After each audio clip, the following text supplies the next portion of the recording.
Talking Shit Podcast here with your host, Captain Paul. Appreciate if you like, comment, and subscribe. Helps us with the algorithm. We're a smaller channel that covers sports, politics, and everything underneath the sun. So appreciate it if you could subscribe down below. Let's get right into it. This is why I think the Boston Bruins are going to win the Stanley Cup. Depth, and what I'll say again, depth. This is the deepest Boston Bruin team I have seen in a long time. The Bruins always had that crux of the Bergeron, Marchand, and Pastrnak line being the only line capable of getting any offense going until last season when they acquired Taylor Hall and had Krejci, Hall, and Smith just kind of cooking, right? So this, for me as a Boston Bruins fan for my whole life, is an extremely exciting time. I think we have so much talent on this roster, and I'm going to break down why I think we have such great depth. For the first line of the Boston Bruins, centering, obviously, Patrice Bergeron is in the middle of Brad Marchand on his left and Jake Debrusk on his right. Now, Brad Marchand speaks for himself, one of the best left wings in all of the NHL. Antics aside, when he plays his game, he's one of the most skilled players in all of the NHL. Now, the one guy that I never thought I'd see up there instead of David Pastrnak was Jake Debrusk.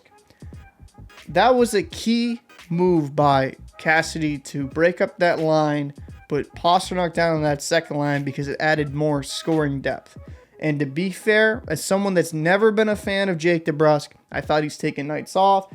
I've always thought the talent was there. I just didn't think the hustle and heart was there. He has played fantastic since being promoted into this top line situation.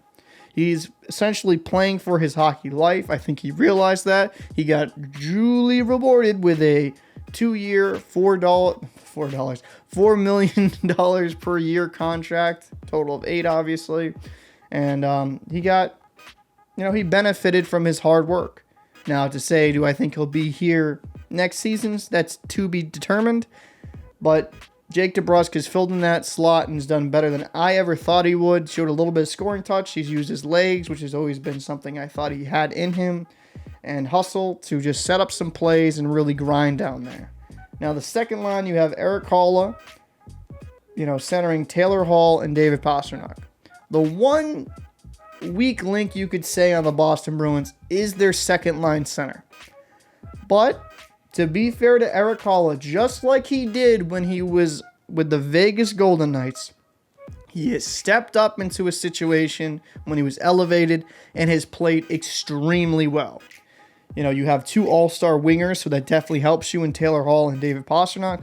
But Hall has played very good team defensively. He's played, he's definitely had that offensive upside. He's even been really patient with the puck. The one play that sits out to me was that in overtime, 3-on-3 against Montreal, he goes to the right side, stops, lets Brad Marchand come down the middle, feeds it to Marchand alone, just coming down essentially on a breakaway, dekes Jake Allen's jockstrap into the stands and scores for the game winner. Haula has shown such a maturity in his game and a growth. He's played extremely well, and he's been duly rewarded for it. So I think that's one of the main reasons why, they were probably in on Giroux, probably couldn't get him, but I think that's why the Bruins were fine with not overpaying for a rental, because they think Erik Haula can fill this slot pretty well as he has. Pasternak's done Pastrnak things. He's been on a scoring tear. He's going to score 40 this year plus. And Taylor Hall, now the goal production hasn't been like 30-40 like elite, but he's done really well. He's set up a lot of plays. To me, Taylor Hall, outside that MVP season, even during that MVP season with the Devils, he's always been more of a playmaker. So you have Hall and Pastrnak together. They finally look like they're getting that great chemistry, and they have been dynamic.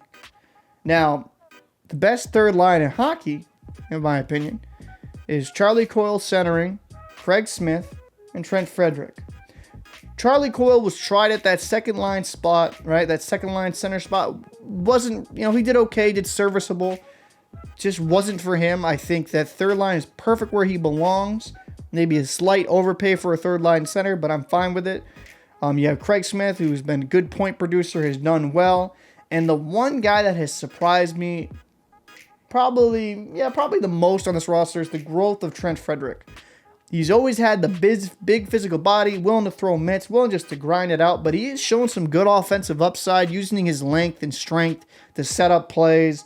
Even just that goal the other night against the Islanders, just him using his strength to kind of, really get at it. I think Trent Frederick has shown the most growth. Will he ever reach the potential the Bruins thought when they initially drafted him? Probably not. But I think there maybe could be a second-line winger in there somewhere inside of him. At the very worst, if he's just a very good third liner, that's a great draft because guess what? Maybe he's not the superstar. Maybe he's not even a star player. But at this point, you just want him to be a capable NHLer. And Frederick just keeps growing and growing his game. Who knows, right? Brad Marchand didn't come into this league. I'm not saying he's going to be Brad Marchand, but I'm just making a point that Brad Marchand didn't come to the league lighting it up. Maybe it's just going to take Frederick a little bit of time, but it's exciting to see like a younger guy really step into that role and just succeed and keep growing. Now, the fourth line, this has shades of the Merlot line with, reminds me of Campbell, Paille, and Sean Thornton. You have Nosek with centering Lazar and Foligno. Nosek kind of like Campbell. Nosek is bigger, actually. Good defensive center. Even played up like on line number 2, line number 1, and did pretty well, actually. Pretty serviceable. So he's got a little bit of offensive upside. Yeah, I got Curtis Lazar, who's got some speed. He's got legs. He's got pretty good hands. He's got a lot of grit to his game. Reminds me of Danny Paille. Now, it's not exact Sean Thornton and Nick Foligno. I think Thornton, you didn't want to mix the gloves with him. He beat the shit out of you. But Foligno's not afraid to get into it. I think Foligno's a little bit more skilled when it comes to the offensive side of the game. But this fourth line is extremely good. One of the best in the NHL. And it's just been fun to watch. Now, the offense has been great. But the best thing to happen to this team in years is to get Hampus Lindholm at the trade deadline. Now, is that deal we're going to kind of regret after, 5 years or so? Probably. But you needed to pay that to get him here. You needed to kind of be in a win-now mode, especially with this aging core. You have, Hampus Lindholm, Charlie McAvoy, two relatively young defensemen. McAvoy a little bit younger, obviously, than Lindholm. Lindholm's 28. So it's like, hey, you got a great number 1 pairing, and it has been instant chemistry.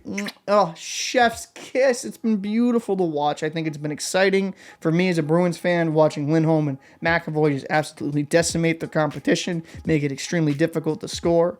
I think now you could easily say top 5 and number 1 D pairing in the league. I'm probably going to say bias. I think they're number 1 or number 2. But this pairing is extremely lethal. They have offensive upside, and they also have defensive lockdown capability. Second pairing, extremely good as well. You have Brandon Carlo, and you have Matt Grzelcyk. Brandon Carlo has, I was worried because of the concussions, but he is shown to have some, longevity, a little bit of a durability to his game this season. Obviously, I'm not blaming the concussions on him. That's just unfortunate incidents. But Brandon Carlo has played extremely well, uses big body, even has some offensive upside. He'll take it into the zone, go around a guy or two, set up a player, take a shot for the point. He's got a pretty good shot. I've liked a lot of Brandon Carlo's game this year, a lot of growth, continual growth, like going off of last season as well. And then you have Diet Torrey Krug with Matt Grzelcyk. Does Matt Grzelcyk have the offensive side of the game like Torrey Krug? No, but I think Matt Grzelcyk's a better defender than Torrey Krug. I think he makes better defensive plays, better defensive reads. Torrey Krug would get caught at times. He costs us at times. Where I think Grzelcyk's a little bit more sound defensively. I do think, and I've always said this, that there is that upside to Grzelcyk with the offensive. It just really hasn't clicked at the NHL level. I'm hoping one day it does, but even if Grzelcyk's like a 20, 30-point scorer from the blue line, that's extremely good for a second pairing guy. And then the third pairing, it's kind of, as of right now, because we just played the Islanders on daily faceoff, it's, they have Derek Forbort and Connor Clifton, but you have Riley in there as well, and then the newly acquired Brown from the Senators. I think that's perfect. We need competition. We need these guys to push each other. I think Forbort in a third-line pairing is perfect because when he was playing upper, I think he got exposed a bit. I think Connor Clifton, he's okay in the third-line role. He makes some fantastic plays, and then he makes head-scratching plays. And then Riley, pretty solid defenseman. Then, like I said, with him, he's got some offensive upside, but he can be a defensive liability sometimes. And then you have Brown, who, just from scouting and from the games I've seen, bigger body presence, not the greatest defenseman, but pretty solid. But I think for third line defensemen, we're pretty good, pretty solid. And I'm glad we didn't get Zdeno Chara at the trade deadline, because I love Chara. I love what he did for this organization. But if you got him instead of Lindholm, you're getting another third pairing defenseman. You're not solving the issue. So I think the Boston Bruins defense has been elevated to such a high level, and they're definitely top 5 in the defensive pairings in the whole league. And what do you need to win a cup? It is obviously goaltending. You can't beat Toronto, right? You can't just be absolutely have all the offensive talent in the world and just not have any defense or no goaltending. Like you have Jeremy Swayman and Linus Ullmark. Linus Ullmark we acquired as a free agent from Buffalo. He has done pretty serviceable. He has definitely lost the number one role to the biggest surprise out of this whole season is Jeremy Swayman. Swayman last year did extremely great in a smaller sample size. That being said, I think you'd be out of your mind to expect this level of performance from Swayman ever since, Rask came back and then, from the hip injury, and then he just wasn't himself, so he retired, and Swayman came back up from the AHL. Swayman has been on a fucking tear. He has been extremely good. He has been one of the best goalies, not just as a rookie goalie, right? I would say he's the best rookie in the best rookie goalie in the league by far. But I would also say he's one of the best goalies just in general in the league. He's played fantastic, just not the statistical prowess, but he's also made timely saves, big saves when needed. And, I'm not going to say best goalie in the league, because anyone that doesn't say Shesterkin, smoking crack, Shesterkin for the Rangers has been out of his mind, but I think the future is extremely bright for Swayman. I think you could say top 10, maybe top 5 goalie in the league. And, it's just so exciting to watch a guy like Jeremy Swayman just come into that role, especially watching him as a Hockey East fan from the Maine Black Bears, develop and just really take this role and run with it. And ever since Tim Thomas, the Boston Bruins have been really good at getting young goalies in there and being successful and always having someone in the pipeline ready. So it's awesome to see Jeremy Swayman take this fucking situation and maximize his opportunity. So this is why I think the Bruins are going to win. Just depth alone. We have so much scoring depth. It's no longer just one line. It's no longer just one or two good deep pairs. We have depth down the roster. It's going to be very difficult for teams to match up with us, especially with Pasternak on that second line and then with the third line buzzing how they are. We're going to be a freaking problem in these playoffs, boys. I'm super excited as a Bruins fans. I think we're going to bring home Lord Stanley's Cup. Let me know what you think down below. Do you think that the Bruins are going to bring it home? Or do you think I'm out of my mind talking crazy? So I appreciate it if you like, comment. Bring it down a discourse. I'd be more interested in that. What you would want to see. Who you think's going to be number one. Who do you think's going to take it? So this is Captain Paul for the Talking Shit Podcast. I am done talking my shit. And I'll see you in the next episode. Peace.